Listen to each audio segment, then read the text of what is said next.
The morning mist clung to the Ohio River Valley like a shroud of destiny. On May 28, 1754, Lieutenant Colonel George Washington, barely 22 years old, crouched behind a fallen log as musket balls whistled overhead. The young Virginian had no idea that his actions in this remote wilderness would spark a global conflict that would reshape the very foundations of North America. Washington's small force of colonial militia had been tracking a French reconnaissance party for 3 days through the dense Pennsylvania forests. The French, led by Ensign Joseph Callan de Villiers de Jumonville, had been moving through territory that both England and France claimed as their own. The Ohio Valley, with its rich fur trading potential and strategic river networks, had become the flashpoint where two European empires would clash for dominance. The engagement began at dawn when Washington's men surrounded the French camp near present-day Uniontown. What followed was a brief but decisive skirmish that lasted less than 15 minutes. Jumonville and 9 of his men lay dead, while the remaining French soldiers found themselves prisoners of the colonial forces. Washington later wrote in his journal that he heard the bullets whistle around him, and there was something charming in the sound. This seemingly minor encounter, known as the Battle of Jumonville Glen, would prove to be the opening shot of what Europeans would call the 7 Years' War, but which colonists knew as the French and Indian War. The conflict would rage from 1754 to 1763, drawing in not only France and Britain, but also Spain, Prussia, Austria, and Russia in a truly global struggle. The French response was swift and unforgiving. Captain Louis Callan de Villiers, Jumonville's half-brother, gathered a force of 600 French soldiers and allied Native American warriors.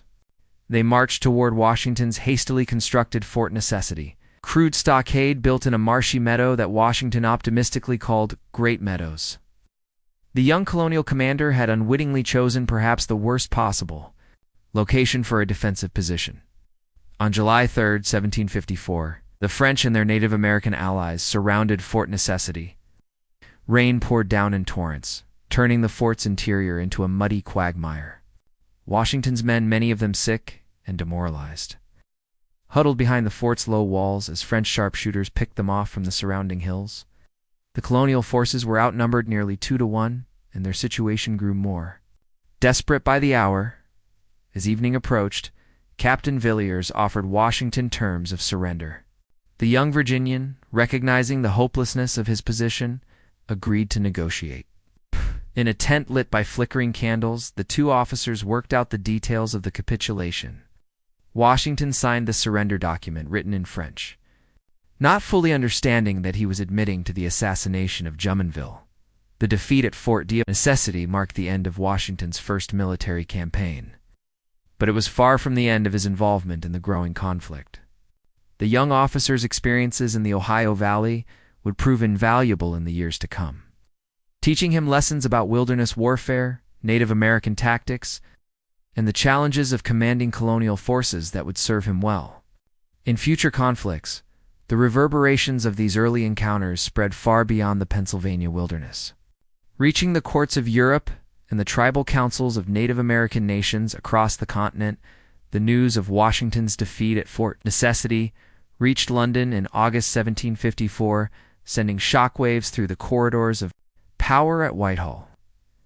King George II and his ministers faced a critical decision. Would they allow French expansion in North America to continue unchecked? Or would they commit the resources necessary to secure British colonial interests? In the New World, the British response came in the form of Major General Edward Braddock, veteran of European warfare who arrived in Virginia in February 1755 with 2 regiments of regular troops. Braddock brought with him the confidence of a professional soldier who had spent his career fighting conventional battles on European battlefields. He viewed the American wilderness as simply another theater where European military doctrine would prove superior to any colonial improvisation. Braddock's plan was ambitious in its scope. He would lead a massive expedition to capture Fort Duquesne, the French stronghold at the confluence of the Allegheny and Monongahela rivers. The fort, located at present-day Pittsburgh, represented the key to French control of the Ohio Valley.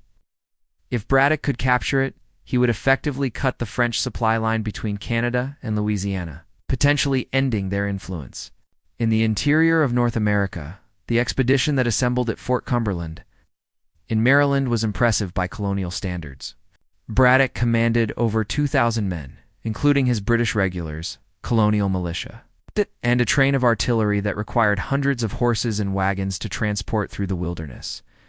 The general had also secured the services of Native American scouts and guides, though he remained skeptical of their abilities and suspicious of their loyalty. George Washington, despite his earlier defeats, joined Braddock's expedition as a volunteer aide-de-camp. The young Virginian was eager to learn from the experienced British commander, but he quickly became concerned about Braddock's inflexibility and his dismissive attitude toward colonial advice about wilderness warfare. The march toward Fort Duquesne proved to be a logistical nightmare.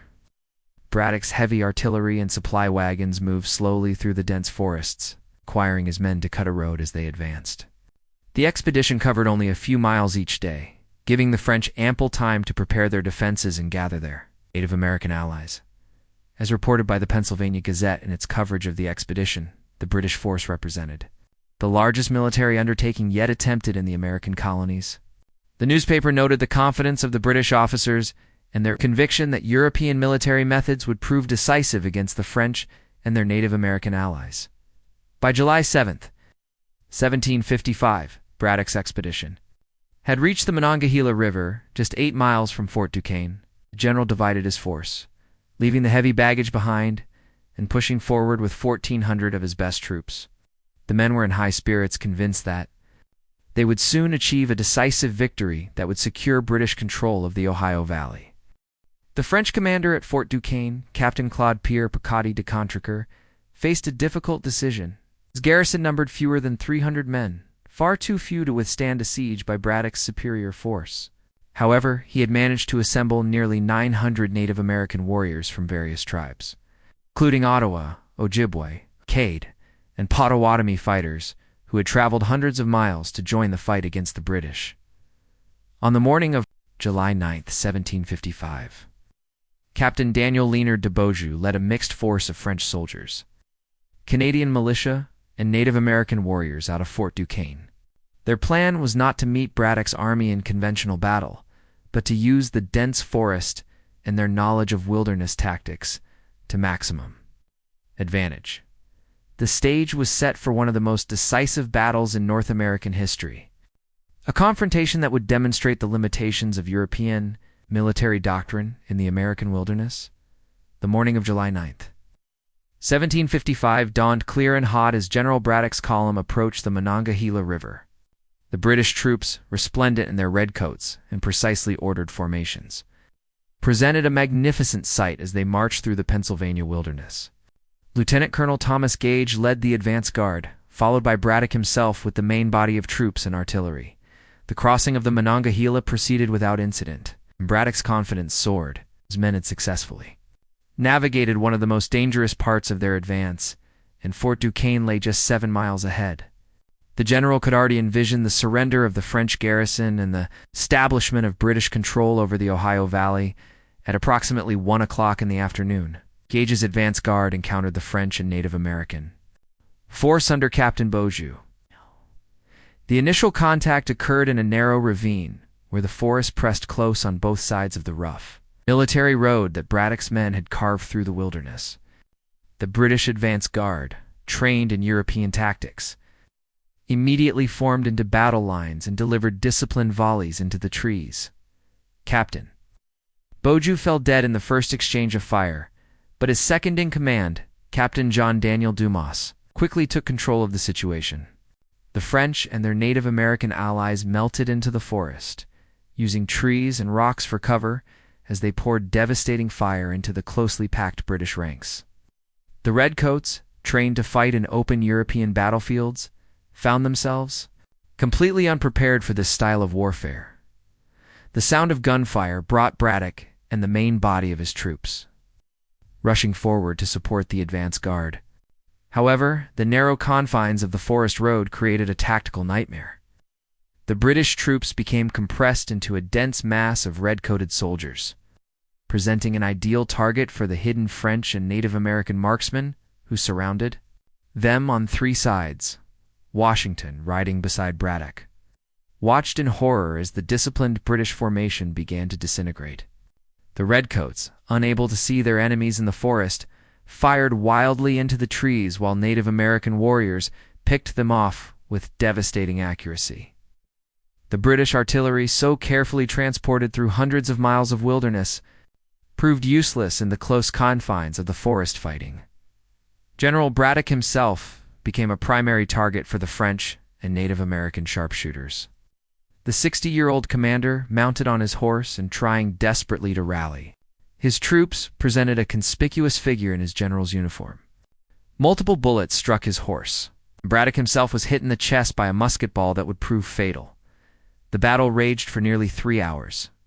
But the outcome was never in doubt once the British formation had been compressed into the deadly killing zone of the Forest Road. The redcoats, despite their superior numbers and equipment, could not adapt to the unconventional tactics of their enemies. Officers fell in disproportionate numbers as Native American warriors specifically targeted the leaders of the British units. As the afternoon wore on, panic began to spread through the British ranks. Men who had never before experienced defeat found themselves trapped in a nightmare of invisible enemies and whistling bullets. The carefully maintained discipline of European warfare collapsed as soldiers threw down their weapons and fled toward the Monongahela River. Washington distinguished himself during the retreat, organizing the surviving officers and helping to evacuate the wounded, including the mortally wounded Braddock. The young Virginian had 2 horses shot from under him and discovered 4 bullet holes in his coat, yet he emerged from the battle uninjured. Many colonists would later view his survival as providential, seeing it as evidence that he was destined for greater things. The casualties from Braddock's defeat were staggering by colonial standards. Of the 1,400 men who had crossed the Monongahela that morning, fewer than 500 would return to Fort Cumberland. 63 of the 86 British officers were killed or wounded, including Braddock himself, who died 4 days after the battle while repeating, "We shall better know how to deal with them another time." The disaster at Monongahela sent shockwaves throughout British North America and across the Atlantic to London. The defeat of what had been considered the finest military force ever assembled in the American colonies shattered British confidence and emboldened French forces throughout the continent. By the autumn of 1755, it appeared that France might succeed in confining British settlement to the narrow coastal plain between the Appalachian Mountains and the Atlantic Ocean. The French response to Braddock's defeat was swift and coordinated. From their strongholds in Canada, French commanders launched a series of attacks designed to exploit its British weakness and expand French influence throughout the frontier regions. The Marquis de Vaudreuil, Governor-General of New France, coordinated these efforts with remarkable skill, utilizing both regular French troops and Native American allies to maximum effect. In Nova Scotia, British faced a different but equally serious challenge. The Acadian population, French-speaking Catholics who had lived in the region for generations, were viewed with suspicion by British authorities who questioned their loyalty. Lieutenant Governor Charles Lawrence made the controversial decision to forcibly remove the Acadian population from their homes, an action that would become known as the Great Expulsion. The deportation of the Acadians began in September 1755 and continued for several years. Approximately 11,000 Acadians were forced from their homes and scattered throughout the British colonies, with many families separated permanently. The human tragedy of the Acadian deportation would resonate for generations, though British officials argued that military necessity demanded the removal of a potentially disloyal population from a strategically vital region. Meanwhile, in the New York frontier, French forces under Baron d'Escaut launched an offensive aimed at capturing Fort Edward and opening the route to Albany. The French commander assembled a force of 3,500 men, including French regulars, Canadian militia, and Native American warriors from various tribes. The expedition represented the largest French military effort in North America since the beginning of the conflict. The British response fell to Major General William Johnson, an Irish immigrant who had established himself as one of the most effective leaders of colonial forces. Johnson possessed unique qualifications for frontier warfare. He had lived among the Mohawk people for years, spoke their language fluently, and had been adopted into the tribe with the name Wariguji, meaning he who does much business.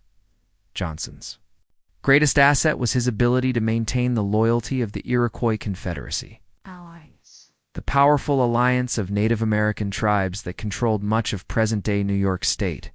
The Iroquois, led by the Mohawk chief Hendrick, grown increasingly concerned about French expansion and viewed the British as the lesser of two evils in the struggle for control of their ancestral lands.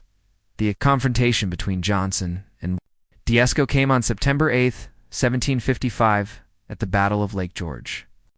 The engagement began when Johnson sent a reconnaissance force of 1,000 men, including Chief Hendrick and his Mohawk warriors, to investigate reports of French movement in the area. The British and Iroquois force walked into an ambush set by Dieskau's men, and the initial fighting went badly for Johnson's forces. Chief Hendrick, the elderly Mohawk leader, whose diplomacy had kept the Iroquois allied with the British, fell dead in the opening moments of the battle. His loss was a severe blow to Johnson's forces, but the Mohawk warriors, rather than fleeing, fought with increased determination to avenge their fallen chief. The battle raged throughout the day, with both sides sustaining heavy casualties. Johnson himself was wounded in the fighting, but remained in command of his forces. As the afternoon wore on, the tide of battle began to turn in favor of the British and their Iroquois allies. Baron Dieskau was severely wounded and captured, effectively ending French hopes for a quick victory in the New York theater. The Battle of Lake George represented the first significant British victory since the beginning of the conflict, providing a much-needed boost to colonial morale after the disaster at Monongahela. The conflict that had begun in the forests of Pennsylvania rapidly expanded beyond North America, drawing in the major powers of Europe in what would become known as the 7 Years' War. King Frederick the Great of Prussia's invasion of Saxony in August 1756 transformed the colonial struggle into a global conflict that would rage across 4 continents and involve millions of soldiers and sailors. In North America, the appointment of Louis-Joseph de Montcalm as commander of French forces in 1756 marked a new phase in the war. Montcalm, a veteran of European campaigns, brought professional military expertise to the French war effort. But he also brought the same rigid adherence to conventional warfare that had led to Braddock's disaster. The tension between European methods and the wilderness warfare tactics favored by Canadian officers would create ongoing conflicts within the French command structure. Montcalm's first major offensive targeted the British fort at Oswego, located on the southern shore of Lake Ontario. The French commander assembled a force of 3,000 men, including regular troops, Canadian militia, and Native American allies. The expedition moved with remarkable speed and efficiency, demonstrating the advantages of French control over the Great Lakes waterways. The siege of Fort Oswego began on August 10, 1756, and lasted only 4 days. The British garrison, commanded by Lieutenant Colonel James Mercer, was hopelessly outnumbered and outgunned. When a French artillery shell killed Mercer on the 3rd day of the siege, British resistance collapsed. The surrender of Oswego gave the French complete control of Lake Ontario and opened the door for further advances into British territory. The psychological impact of Oswego's fall was enormous. The fort had been considered one of the strongest British positions in North America, and its rapid capture demonstrated French military superiority in the interior regions of the continent. More troubling for the British was the behavior of Montcalm's Native American allies after the surrender. Despite the terms of capitulation, which promised safe passage for the British garrison, Native American warriors killed several prisoners and scalped others. Actions that Montcalm seemed unable or unwilling to prevent. The most dramatic confrontation of 1757 occurred at Fort William Henry. Located at the southern end of Lake George, the British had constructed this fort as a key link in the defensive chain, protecting the approach to Albany. In its garrison of 2,200 men represented a significant portion of British military strength in the region. Montcalm's assault on Fort William Henry began on August 3, 1757, with a force of nearly 8,000 men.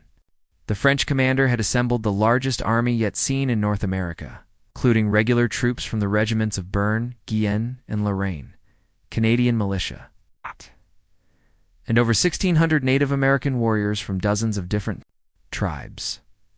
The siege of Fort William Henry lasted 6 days and showcased Montcalm's skill as a military engineer.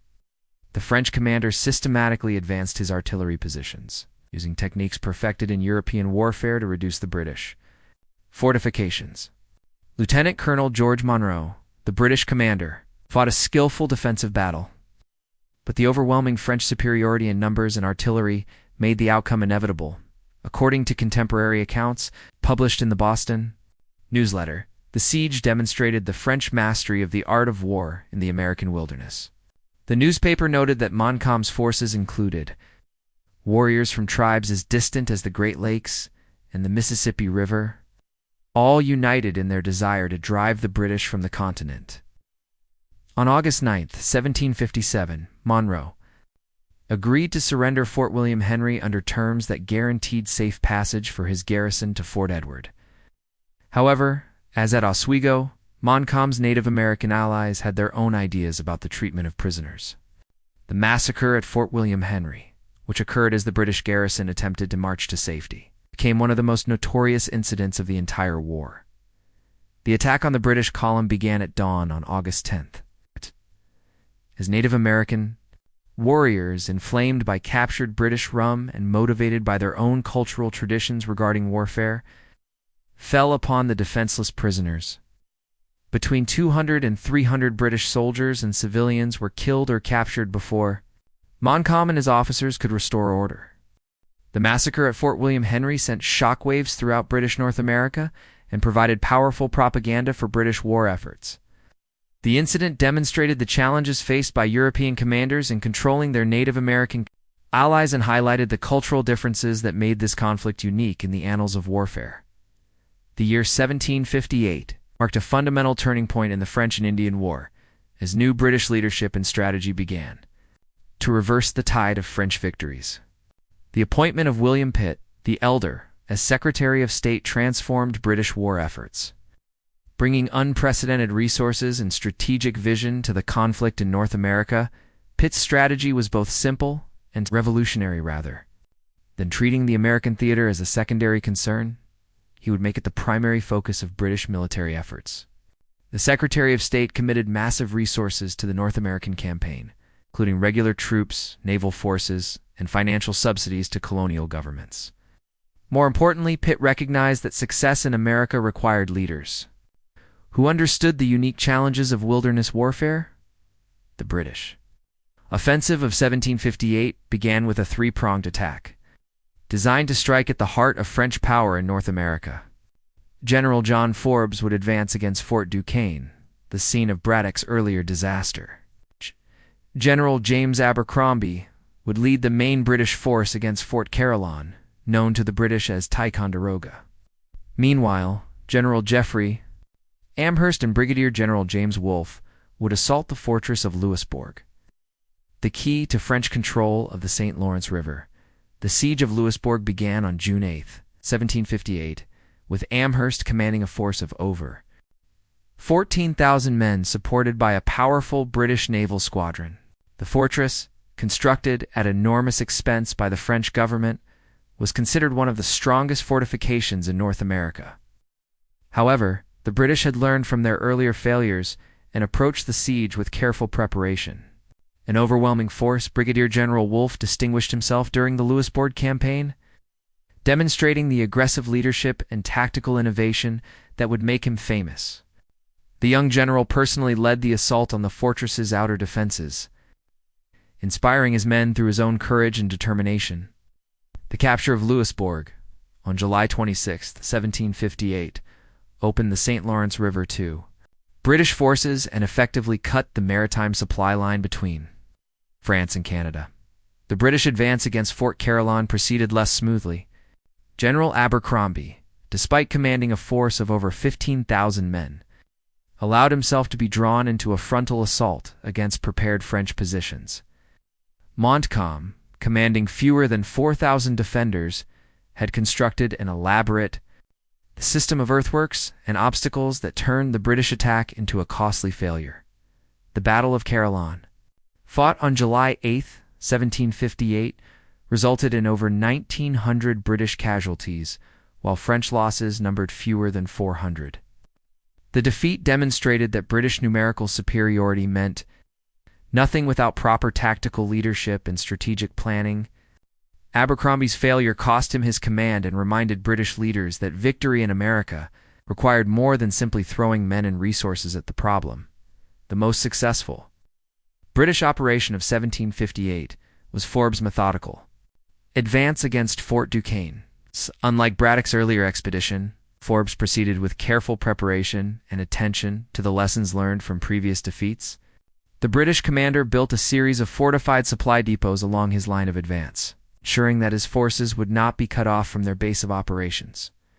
Forbes also demonstrated greater sensitivity to Native American concerns. To detach French allied tribes from their allegiance to Montcalm, the British commander's diplomatic efforts proved successful when several major tribes, including the Delaware and Shawnee, agreed to abandon their French alliance in exchange for British promises of fair treatment and trade advantages. The French position at Fort Duquesne became increasingly precarious as Forbes' expedition advanced. Captain Francois-Marie Le Marchand de Lignery, the French commander, found himself with fewer than 500 men to defend the fort against a British force of nearly 7,000. More importantly, the defection of Native American allies left the French without their primary source of intelligence and harassment capability. On November 24, 1758, French forces evacuated Fort Duquesne, blowing up the fortress rather than allowing it to fall into British hands. Forbes' men occupied the ruins the following day. The British commander immediately began construction of a new fort, which he named Fort Pitt in honor of the Secretary of State whose strategy had made the victory possible. The capture of the forks of the Ohio River represented a strategic victory of enormous importance. British control of this vital junction gave them access to the river systems that connected the Great Lakes to the Mississippi Valley, effectively cutting the link between French Canada and Louisiana. The success of Forbes' expedition demonstrated that British forces could succeed in North America when they combined overwhelming resources with proper strategy and leadership. The year 1759 would prove to be the annus mirabilis of the French and Indian War, as British forces achieved a series of decisive victories that effectively ended French power in North America. The culmination of these triumphs came with the Battle of the Plains of Abraham, an engagement that would determine the fate of a continent and establish the foundation for British dominance in North America. General James Wolfe's expedition against Quebec represented the most ambitious British undertaking of the entire war. The young general, barely 32 years old, commanded a force of over 8,000 men transported up the St. Lawrence River by a fleet of nearly 200 ships. The logistics of the operation were staggering, requiring the coordination of naval and military forces on an unprecedented scale. Quebec, the capital of New France, occupied a seemingly impregnable position on the cliffs overlooking the St. Lawrence River. The city's natural defenses had been strengthened by French engineers who had constructed an elaborate system of fortifications designed to withstand siege warfare.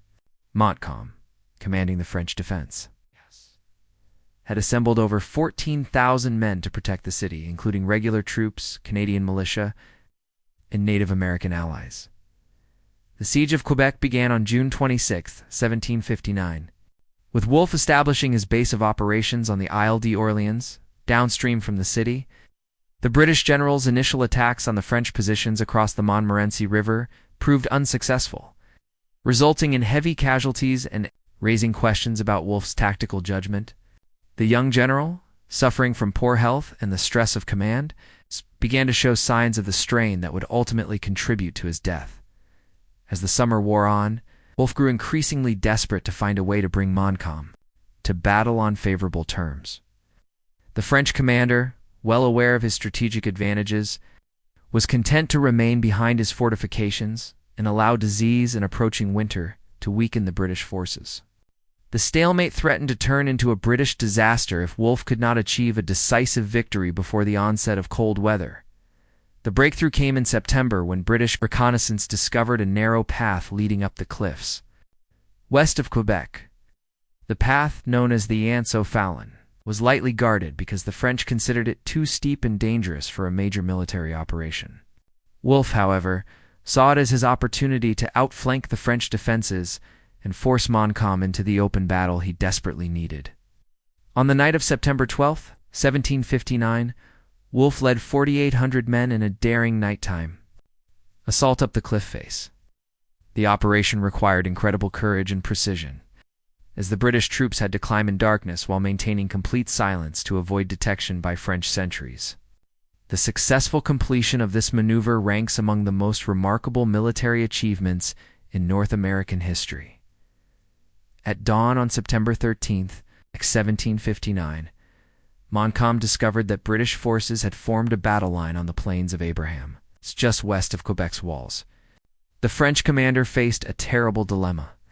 He could remain behind his fortifications and allow Wolfe to threaten the city's supply lines, or he could attack immediately with whatever forces he could quickly assemble. Montcalm chose to attack, leading approximately 4,000 men in a frontal assault against the British position. The Battle of the Plains of Abraham lasted less than 30 minutes, but its consequences would shape the future of North America. The disciplined British infantry, fighting in the open battle formation for which they had been trained, delivered devastating volleys that shattered the French attack. Both commanding generals fell mortally wounded in the battle. Wolfe, struck by 3 bullets, died on the battlefield after being told that the French were retreating. His last words, "Now God be praised, I will die in peace," became part of the legend that would surround his memory.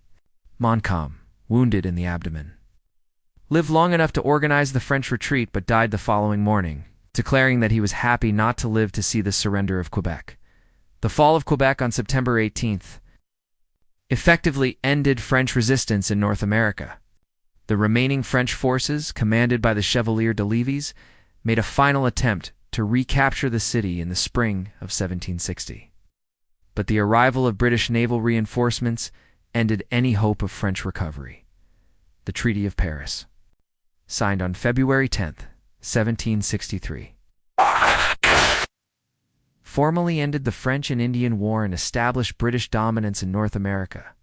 France ceded all of its North American territories east of the Mississippi River to Britain, while Spain received Louisiana as compensation for its losses in the war.